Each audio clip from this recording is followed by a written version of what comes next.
Hello, everyone. We're here at the Ent Center for the Arts. My name is Kai Gaynor, and this is Ashley Cornelius, poet extraordinaire. But I'm gonna let Ashley tell you what she's been doing and why she's the queen of Colorado Springs poetry. Oh my gosh, thank you, Kai. I'm Ashley Cornelius. My pronouns are she and her. I am the Pikes Peak Region Poet Laureate, which basically means I'm the president of poetry. I am a licensed professional counselor, which means I'm a therapist, and I use poetry and art as my modality for healing. I'm a community organizer. I'm the co-director of Poetry 719. So we do creative programs. We do stuff. That's our callback, because we do stuff, just like right now with Transcendent Femme. And so working to create spaces of empowerment for BIPOC folks, marginalized communities through art and activism. And then I am a full-time artist. So I make all of my money doing poetry, spoken word, and using poetry in innovative ways across Colorado to help people heal more and harm less. Yes. Oh my gosh, heal more and harm less. That's a huge topic for us with Transcendent Femme. How are you involved in Transcendent Femme? Tell the people what type of events we can look forward to you facilitating. Yeah, so for Transcendent Femme, I'm doing 3 projects. The first one is Destination Rest, which is a community nap. I'll be doing that along with Sam Paulin. And so we are inviting people into a space to rest and nap. We're gonna have yoga mats and like comfy pillows. We're gonna have a sound bath, a poetic lullaby, and then you're gonna sleep. You're gonna nap and rest, and you're gonna wake up to some cool prizes and even a little bit of extra stuff that's going to happen. So people who come to that, you're going to get a lot of cool surprises, and really just naming that Black people deserve rest. It is our birthright. It is something that is deeply rooted in us. And so I'm so excited to be able to facilitate that for Transcendent Femme. I'm also going to be hosting a Black mental health panel and community discussion. So as a Black therapist myself, talking about what that looks for the Black community, how our mental health shows up, for people to be able to ask questions, but also talk within community. I think something that I hear all the time is like therapy is like white people stuff, which is true and historical. Mental health historically has not been for Black people. Actually, Black mental health started as a way to reinforce enslavement and to confine enslaved folks who ran away or bucked up against authority. And so there's a lot of historical reasons why people don't engage with therapy. And also for women as well. And for women as well, yes. Hysterics, being called a lunatic, lobotomies, all of this was about women being smart, powerful, genius, strong, all the things that we love to be as Black women specifically. And even though that's historical, we as Black people, especially Black women, deserve therapy. We deserve someone to care for us, for our mental health to be there. So really a community discussion about what that looks like. And then through Poetry 719, we're going to be hosting our annual event, Black Voices Matter. So we've been doing that for 8 years. It is all dedicated to the Black talent in the Springs. Anyone is welcome to come, but only Black people can get on the mic. We're going to have an incredible Black Femme feature. And really it is about how do we uplift our voices. And so folks can read a poem, they can sing a song, they can just get on the mic and say, I had a beautiful day. But there's something powerful about giving Black people the mic, having them show up, and then community come around them, because Black people and Black women and Black femmes are talented, powerful, and engaging every day of the week, not just on February, not just for specific events. And so we want to make sure people show up for Blackness in all capacities. So I'm so grateful to be able to host and facilitate those 3 things and really encourage rest and poetry, love, and mental well-being within the Black community. Yes, at this very artsy space, Transcendent Femme. If you haven't heard about what we are an immersive gallery and third space coming to you for the whole month of October. We have a lineup of 20 different free events and workshops, and also you get to take these classes for free. So entry's free and also take the classes for free. So we wanted to, of course, when I'm thinking about who is going to facilitate classes, who's doing a lot of work in the city, I could not miss out on Ashley's work in general. And I'm so excited to yet again do the Destination Rest. I did it from the beginning when you first did it at a conference, and I was like, wow, this is revolutionary work to just prioritize rest in the middle of a work day and also get all the fun little goodies that come with this event as well. And one of the things that I love about your work in general is that you do prioritize taking a break,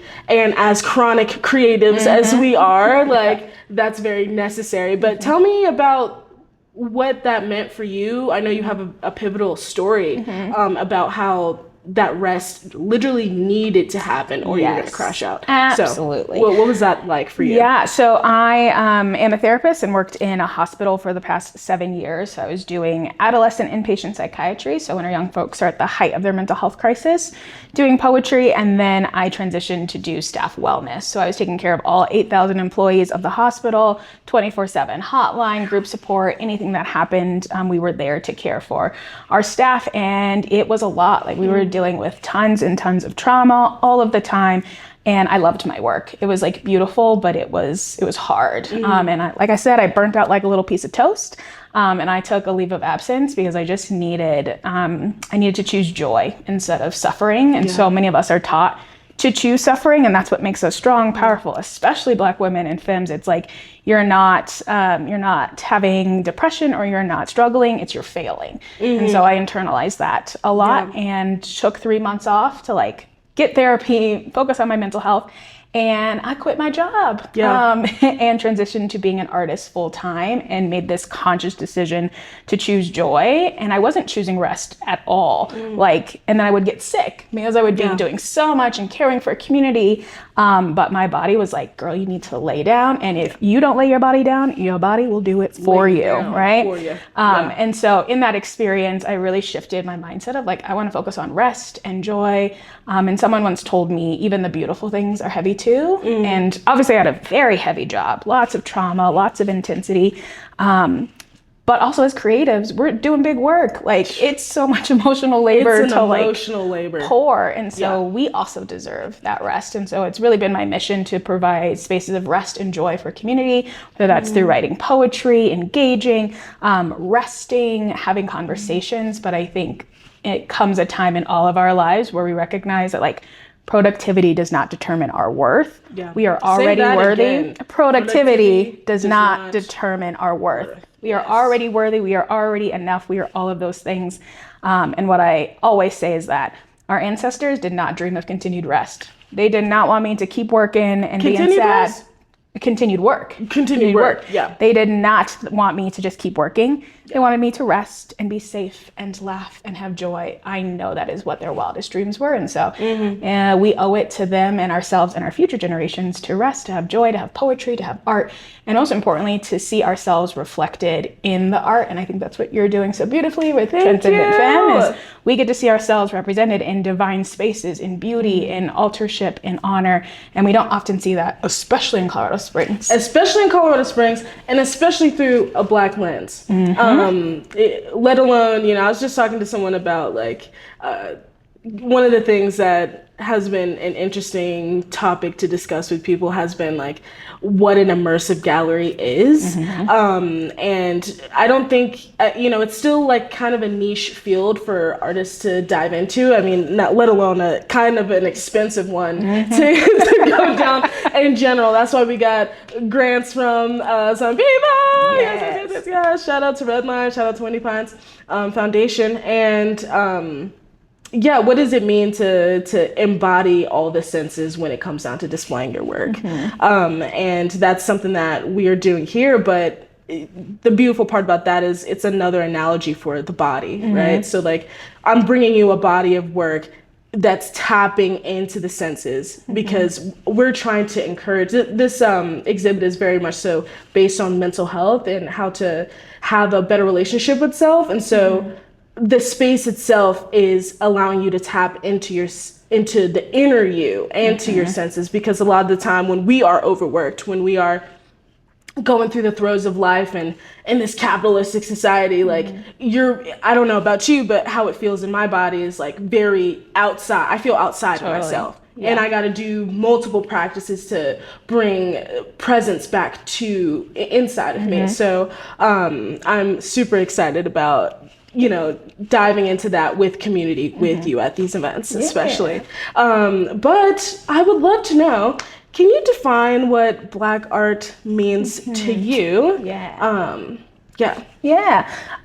For me, Black art is anything that Black people create. And that's just on period. I think so much art is this like, this siloed thing and is often very academic and only certain people can be artists. And I think all of us can be artists, and just like, honestly, existing as a Black femme, a Black woman, a Black person in Colorado Springs, I think is art. Like, existing in this world is a beautiful piece of art. And I really think it is the expression of one's soul and experiences. And I'll speak specifically for me as a Black artist. It allows me to translate my experiences so that other people can start to understand me. Because we'll actually never really know anyone else's perspective. Like, such a nerdy thing, like, we can see that like this carpet is red, but I don't know if the red you're seeing is the same red that I'm seeing, and we'll never know. We've just agreed upon that this is red, which I think is so interesting. And I think art allows us to connect in a way where it bridges new perspectives, right? Because someone might not know what it feels like to be a Black woman, but they know what it feels like to see a beautiful sunset over Tava at the end of the day and feel so peaceful and like, ooh, the universe is surrounding me in love. And that's how I feel as a Black woman. And people be like, ooh, I've seen that sunset. So I sort of understand that. Like, it brings people into a space. And I think Black art has always been resistance. Like, our art forms have been carried across when we're thinking about like enslavement and our food and our music and the jazz and the blues and rock and roll. Black people did most music. If you like music, it's all Black people. All of it, right? Like, so we get to metabolize our experiences and pour that into art. And I think it's a beautiful legacy, especially when you think about the history of like Blackness and being a Black person in America. There is a lot of like pain and trauma and hurt, but there's also this ability to alchemize it into joy. Like, even alchemize it into joy. That's right. Like, cornrows are beautiful. Also used to like keep seeds, so when people left, they had places to start and plant. There were maps in our hair. There's specific reasons why our food tastes a certain way. And so I just love that Black art represents all parts of us, and it's sort of this secret love letter to each other, that we survive, we thrive, and that we are consistently growing, and we will always exist. Oh, so wonderfully said. Oh gosh. Has there been a story of resilience or resistance in your art that is really prominent that you can think of and share with us? Yeah, I think so. As Poetry 719 here in the Springs, we do Black Voices Matter. So we've been doing that for 8 years, every other month, where everyone is welcome, but for 1 hour, only Black people can get on the mic. That's it. And we've had a lot of resistance from community, especially when we started out. People were like, there's only 6% of Black people in here. You'll never make it. You need to make sure that everyone feels welcome. You can't just close yourself off.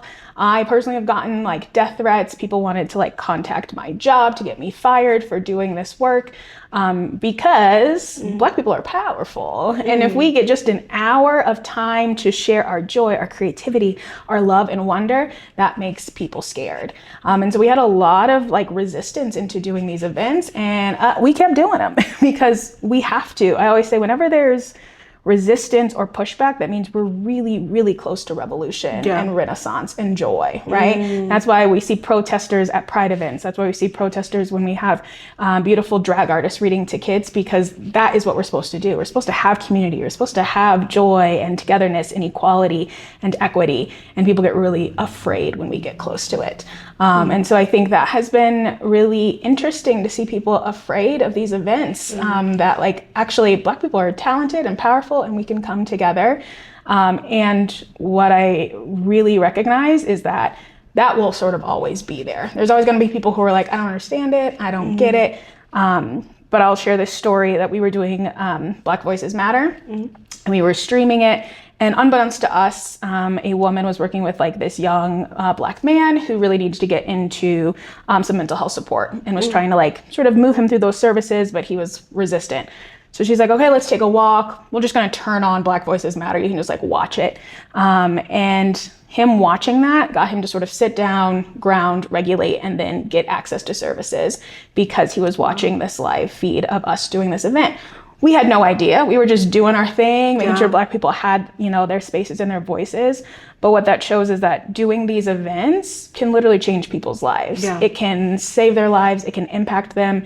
Having your identity reflected in art, and to see that just on a Tuesday, on a Friday in October, just any day of the week. Any day. Right? Like that allowed this person to like sort of figure out what they needed and get into care. And that's the power of like Black arts, right? We're doing incredible work. It's not just entertainment, it is healing. Not just entertainment. Yes, I think that's, you're speaking to a lot of the core missions statement for Transcendent Femme. Like I tell the team, we're in the business of planting seeds. And what you just described was a seed, you know, your own seeds being planted and it's growing into someone else's life and providing them with much respite, which is absolutely, you know, it's invaluable work. And I totally agree. Art is meant to reflect life, and our life and experiences deserve a voice, even though, like you said, we are around 6 to 8% of the population in Colorado Springs. Like,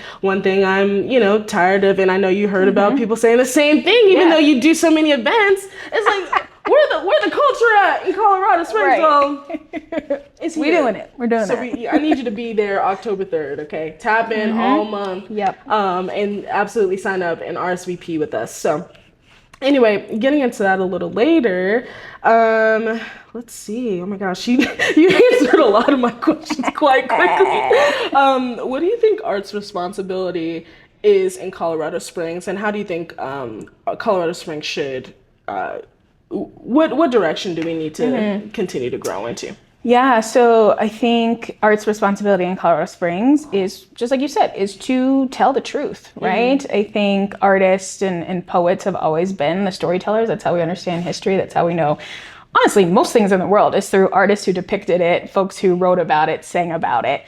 And that's what we need in Colorado Springs. I think talking about like the 6 to 8% of folks who are Black, and then BIPOC communities, queer communities, femme folks, trans folks, like we have these populations of folks who have been here forever, who always exist. But when you talk about Colorado Springs, you don't think about us, right? We are not sort of the idea of what Colorado Springs is. And what I think art is supposed to do is change that perspective. To be like, we're here, we're artists, we're creating stuff. We're creating art that reflects Blackness. We're creating abstract sculptures. We're doing music and jazz and hip hop. We're doing all kinds of things. And so I think it is our responsibility to tell that truth and to make and provide permission slips for other people to do the same. And I think Colorado Springs is in sort of this blooming of so much like art and creativity, and so many individual artists like yourself and so many of the folks who are facilitating Transcendent Femme who are just like blossoming. What I would love for Colorado Springs is to water those plants that are blossoming, to feed that soil, to give that warmth, to make sure that we can be an incubator for all of these artists so they can flourish and grow and do these big projects. Because this is what makes Colorado Springs amazing, is that we have cool stuff like this that is built from folks who live here. And if we don't water that and support it and grow it, it's going to grow somewhere else. And I personally want it to grow here in Colorado Springs. Too, dude. Absolutely. I second that. I can't talk about that anymore. You're saying all the right things, and I agree. Ashe. Thank you. And that's why I'm so excited to, you know, have you host these classes with us, bring your energy, you come with a band of people every time I see you. So I'm happy for those people to also experience what we have to offer. And